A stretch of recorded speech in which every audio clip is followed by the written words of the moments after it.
PDIP happy-happy saja kalau Muldoko men-take over Partai Demokrat, karena barangkali mungkin bagi PDIP jauh lebih enak berhadapan dengan Muldoko ketimbang berhadapan dengan keluarga SBY.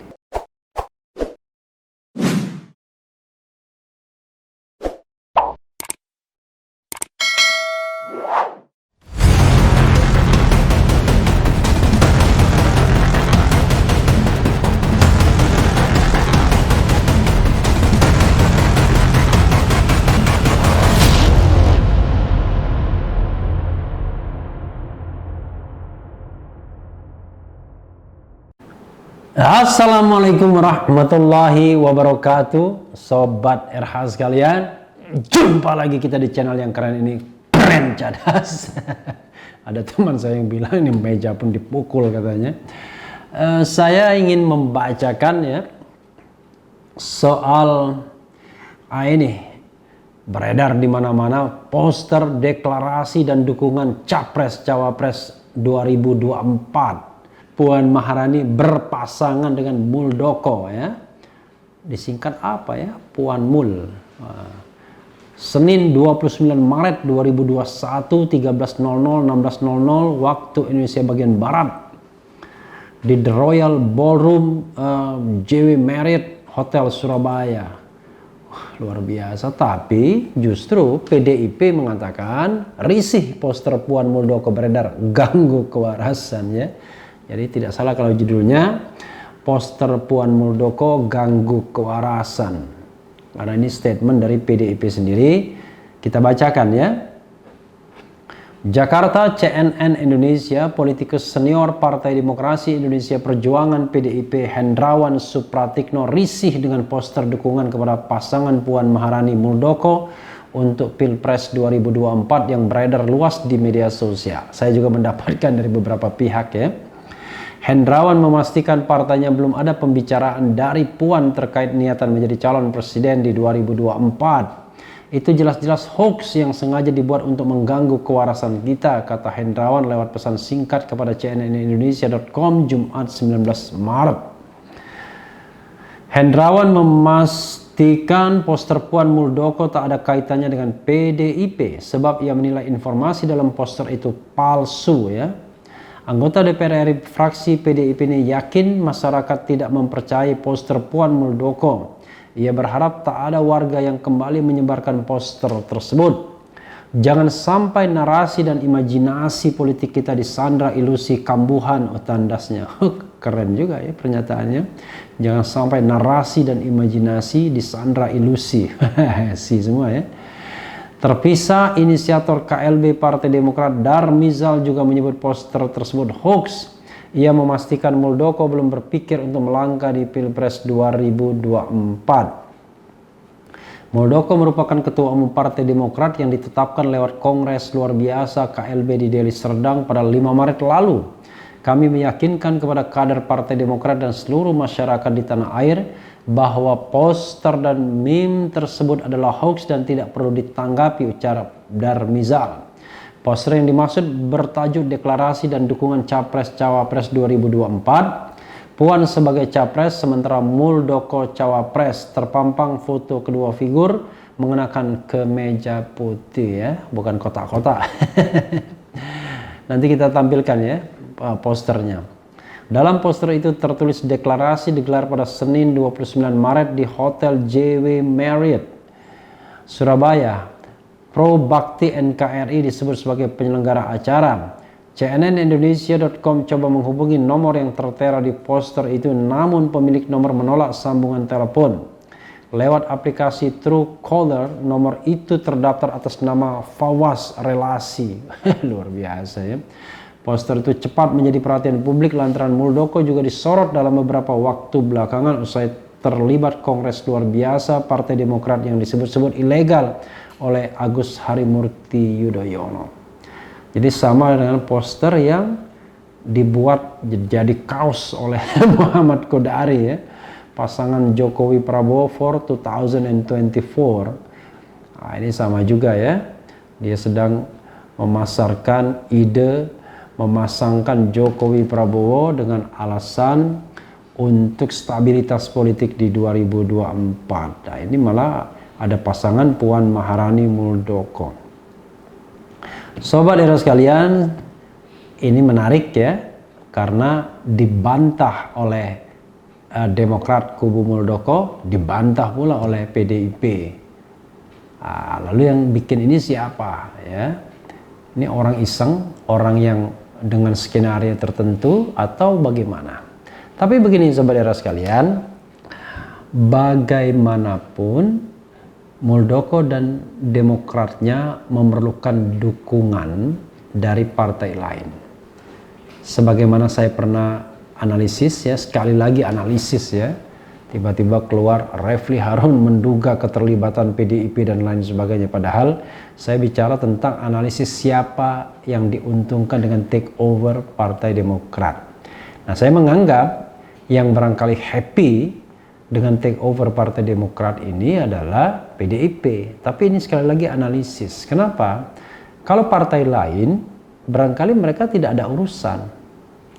Nasdem misalnya, dia sudah mau melangkahkan kakinya keluar istana separuh. PKB justru barangkali kalau muncul orang dekat dengan Presiden Jokowi, maka kedekatan mereka makin akan berjarak.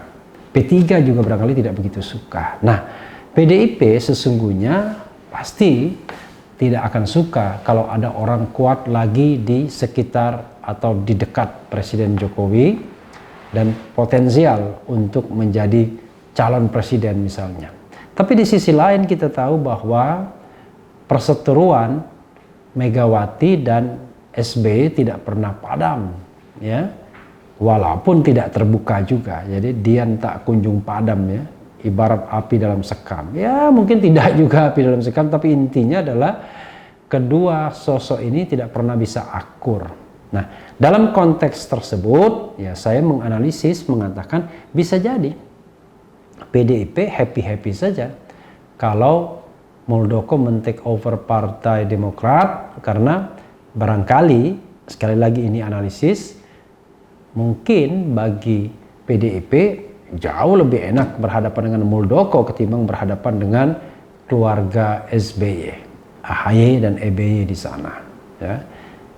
Agus Harimurti Yudhoyono dan Edi Baskoro Yudhoyono. Karena itu kemudian ini dimanfaatkan oleh mereka yang bisa menghitung kalkulasi ini untuk menyorongkan Puan Maharani berpasangan dengan Muldoko.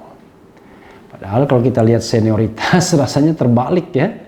Muldoko harusnya di atas, Puan Maharani menjadi wakilnya. Tapi mereka tahu psikologis itu tidak mungkin seperti itu. Karena bagi PDIP lebih penghinaan lagi kalau menaruh atau menempatkan Puan Maharani di peringkat kedua atau menjadi wakil presiden.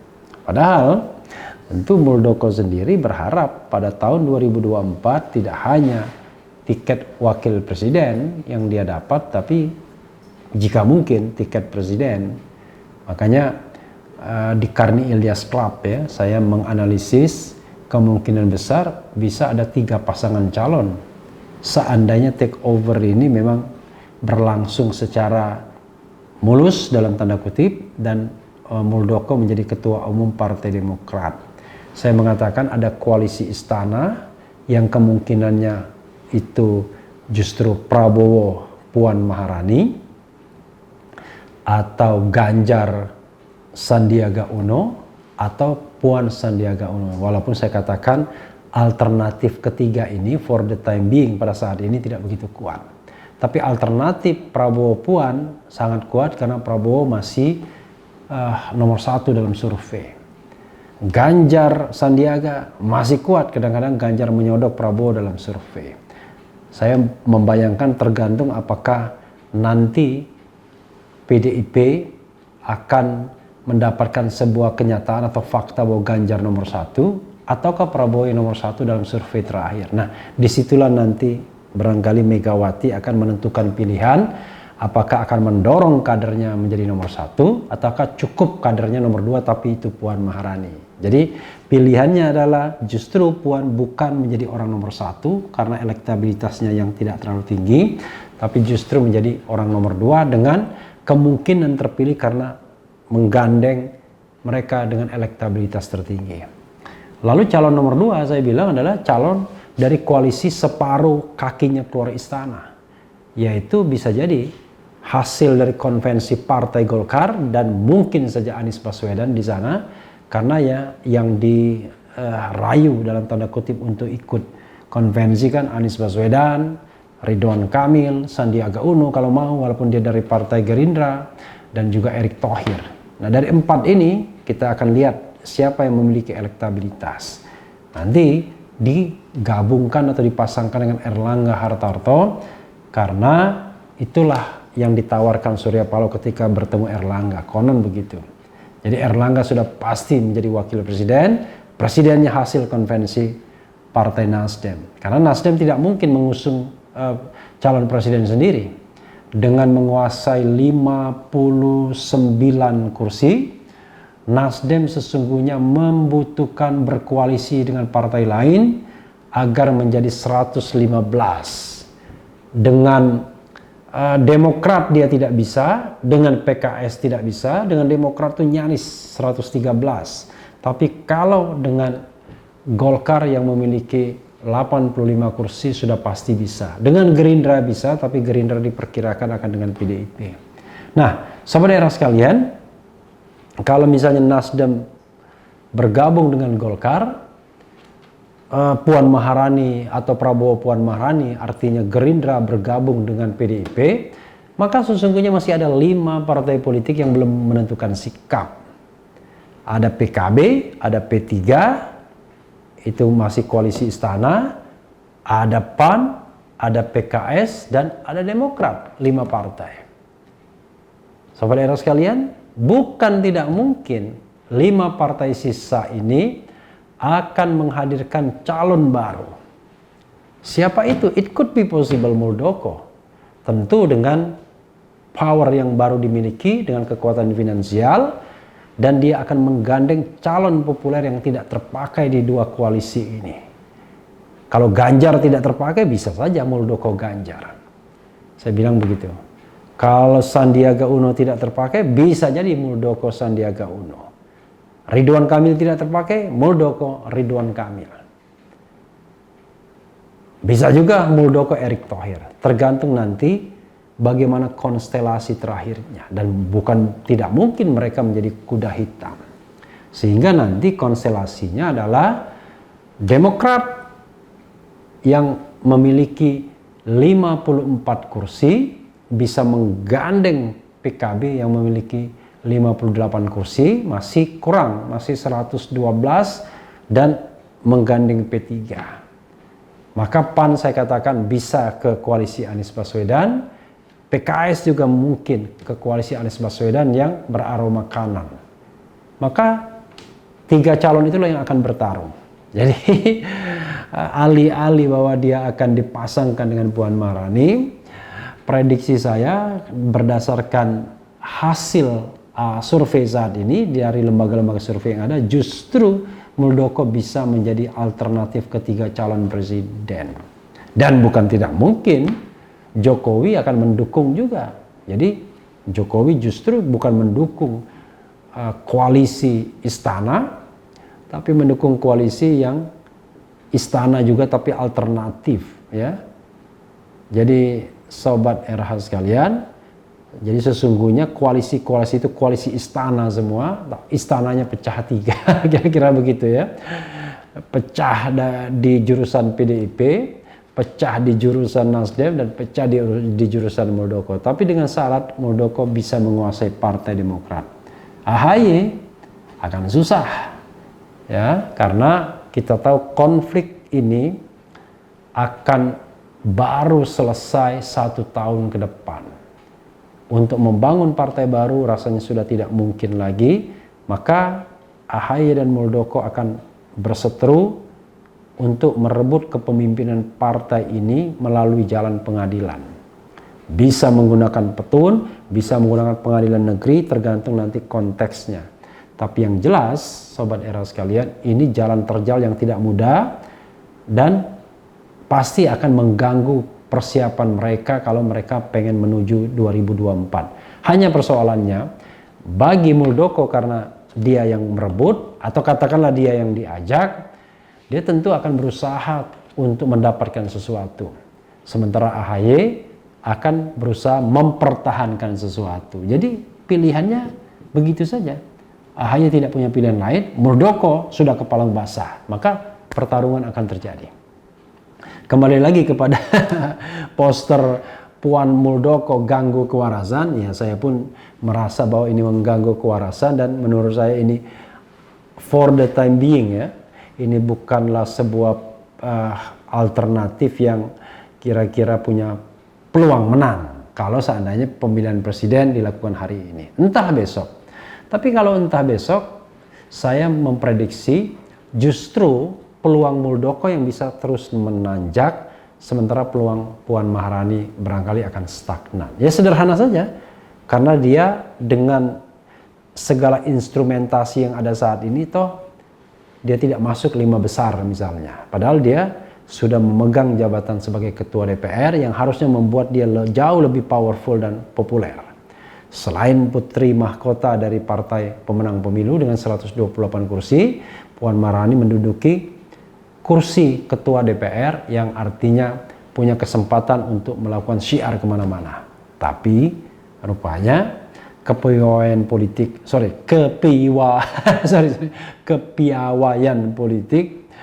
Puan Maharani masih diuji kembali ya, masih terus diuji, karena sebenarnya kan Puan juga dari sisi usia belum matang-matang amat juga.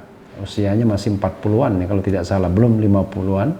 Padahal kita tahu bahwa calon-calon presiden sebelumnya mereka yang sudah berusia 50 tahunan semua, sehingga mereka memiliki kematangan tersendiri. Muldoko bahkan sudah 60-an tahun, kecuali memang Puan menanjak elektabilitasnya, maka faktor Muldoko adalah faktor dalam tanda kutip penjaga.